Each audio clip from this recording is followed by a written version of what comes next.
Промена на власт и министри, избори и административни лавиринти ги кочат вработувањата на околу 1100 лица ангажирани со договор на дело во здравството. Станува збор за дефицитарен кадар, сестри, болничари, техничари, од кои потреба имаат речиси сите јавни здравствени установи. Првото ветување дека ќе им биде решен статусот го имаа пред година и половина од претходната, а според најавите од актуелната влада и сега веќе екс-министерот Арбен Таравари, до 1 април требаше да добијат решенија, но 2 месеци од тогаш нема ништо. Во меѓувреме, голем дел од договорците не добивале ниту пари, бидејќи не им биле продолжени договорите зашто менаџерите чекале зелено светло за да распишат огласи за вработување. Незадоволство има во сите болници и клиники, а од Тетовската клиничка излегува и на протест за решавање на статусот и исплата на плата за одработените месеци. Министерката за финансии вели дека кај нив процедурата била завршена.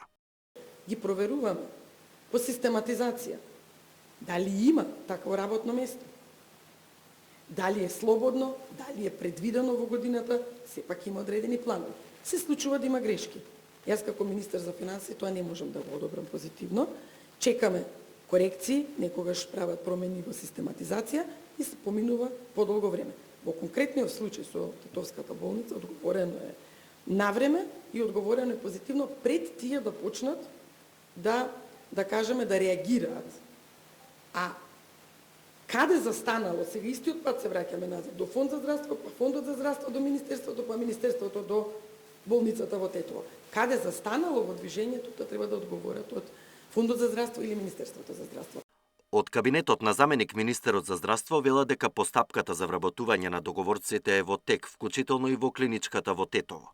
Постапката за вработување на 1170 лица, кои беа со договор на дело, е започната во 57 јавни здравствени установи, додека за другите ЈЗУ во тек е постапката согласно законските процедури со цел обезбедување финансиска согласност, одговорија од здравство. Но останува неизвестно кога ангажираните со договор на дело ќе добијат решенија, бидејќи во октомври има локални избори, а неколку месеци претходно, согласно законот, не се дозволени нови вработувања. Александар Динев, Сител телевизија.